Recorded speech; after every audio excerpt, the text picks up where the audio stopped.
Ayo belajar sambil bermain, supaya kita tambah pintar dan disayang Allah serta Rasulullah. Bismillahirrahmanirrahim.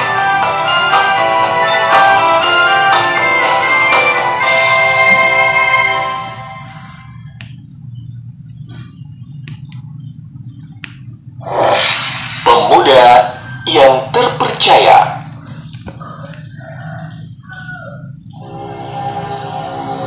Muhammad kecil kini sudah tumbuh menjadi sosok pemuda yang tampan dan disukai semua orang.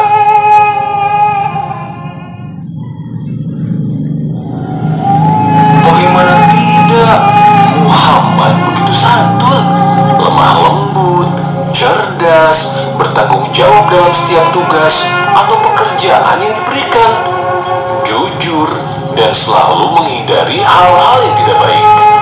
Pantaslah Muhammad muda mendapatkan gelar Al-Amin atau yang terpercaya.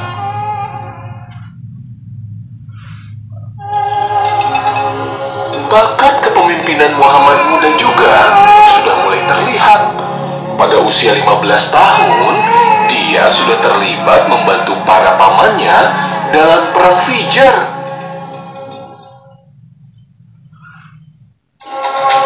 Pada usia 20 tahun, Muhammad muda hadir di Hiful Fudul, yaitu persekutuan atau perjanjian kebajikan yang dilakukan setelah perang Fijar. Kamu perlu tahu, peristiwa Hilful Fudul sangat membekas di diri Muhammad muda, bahkan hingga beliau dewasa. Suatu kali setelah menjadi nabi, beliau berkata, "Aku telah menyaksikan di rumah Abdullah ibnu Jud'an suatu perjanjian yang lebih aku cintai daripada unta merah sekalipun.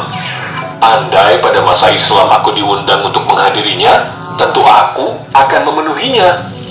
Unta merah adalah harta kebanggaan termahal bangsa Arab pada masa itu.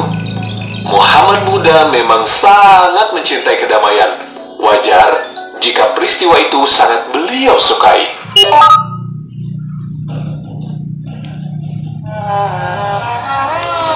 Bukan hanya bakat kepemimpinan yang sudah terlihat, kepandaian berdagang Muhammad muda pun luar biasa. Salah satu kawan berdagang terbaiknya adalah Al-Sa'ib ibnu Abi Al-Sa'ib. Muhammad muda tidak pernah menyakiti atau menipu orang lain saat berdagang. Oleh karena itu, semua orang ingin menitipkan barang dagangannya kepada Muhammad, termasuk Bunda Khadijah.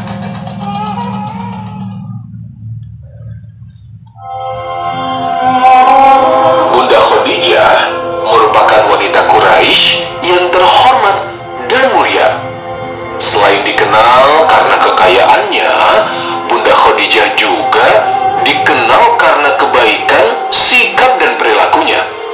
Muhammad muda kemudian menjalankan usaha untuknya dan berangkat menuju Syam, ditemani oleh Maisarah, pembantu laki-laki Bunda Khadijah.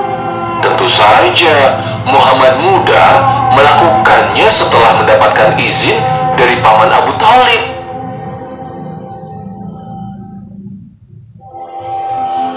Maisarah begitu kagum akan kemuliaan akhlak Muhammad muda. Dia menceritakan kepada Bunda Khadijah semua kebaikan Muhammad muda, termasuk pertemuannya dengan pendeta Nasrullah. Bunda Khadijah pun bertambah rasa percaya dan kekagumannya kepada Muhammad muda. Kamu perlu tahu, dalam sebuah riwayat, Maisarah bertemu pendeta Nasrullah dan bertanya, siapakah yang berteduh di bawah pohon itu? Orang Quraisy dari Mekah, jawab Maisarah. Tidak seorang pun berteduh di bawah pohon itu, melainkan dia seorang nabi. Ia adalah nabi terakhir, lanjut sang pendeta. Maisarah sangat terkejut dan diam-diam menceritakan semuanya kepada Bunda Khadijah.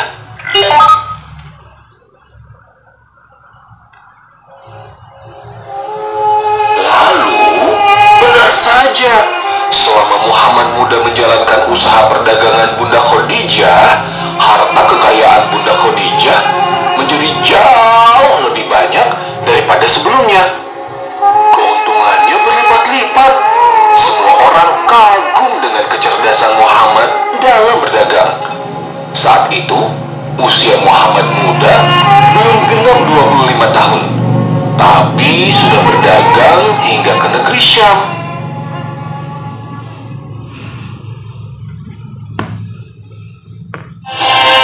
Allah Subhanahu wa Ta'ala Maha berkuasa atas segala sesuatu. Muhammad muda kemudian menikah dengan Bunda Khadijah.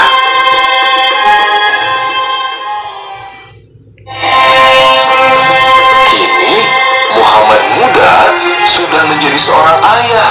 Ayah Muhammad dan Bunda Khadijah dikaruniai 6 orang putra dan putri: Al-Qasim, Zainab, Ruqayyah, Ummu Kulsum, Fatimah, dan Abdullah.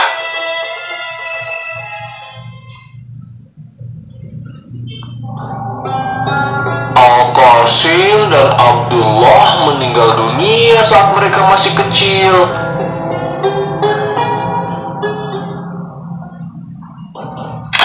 Kamu perlu tahu, jauh setelah Bunda Khadijah wafat, ayah Muhammad memiliki 1 orang putra lagi bernama Ibrahim. Tetapi Ibrahim pun meninggal ketika masih bayi. Sementara itu, Ruqayyah, Ummu Kulsum, Zainab, dan Fatimah tumbuh dewasa, kemudian meninggal dunia sebelum ayahnya.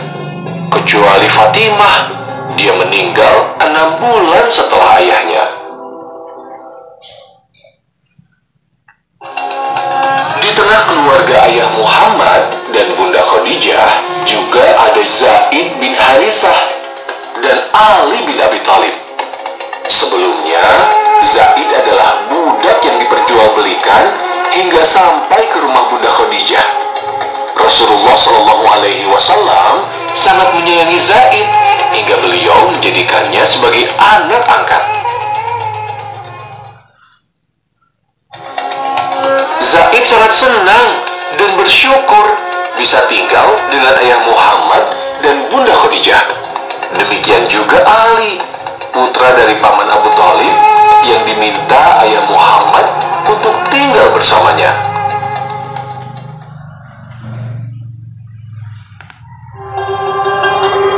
Semua orang senang jika berhubungan dengan ayah Muhammad.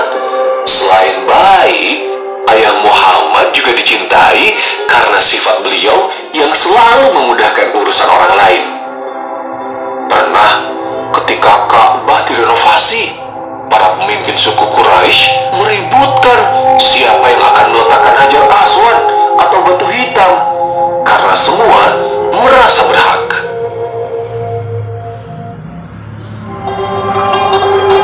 Akhirnya mereka setuju bahwa batu tersebut akan diletakkan oleh orang yang pertama kali masuk ke Ka'bah dari pintu masjid. Betapa bahagianya mereka saat melihat ayah Muhammadlah yang pertama kali masuk. Inilah Al-Amin, kami ridho kepadanya. Inilah Muhammad, ujar mereka.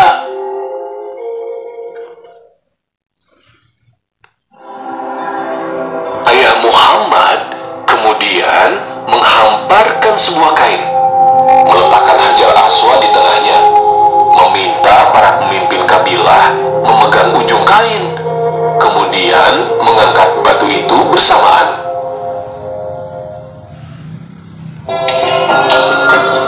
Saat sudah mendekati tempatnya, ayah Muhammad mengambil batu tersebut dan meletakkan di tempat yang seharusnya. Cerdas dan bijaksana sekali, bukan? Kamu perlu tahu, Hajar Aswad atau batu hitam adalah batu batu yang berasal dari surga. Sebelumnya batu itu berwarna putih. Dosa-dosa manusialah yang menyebabkan batu itu menjadi hitam.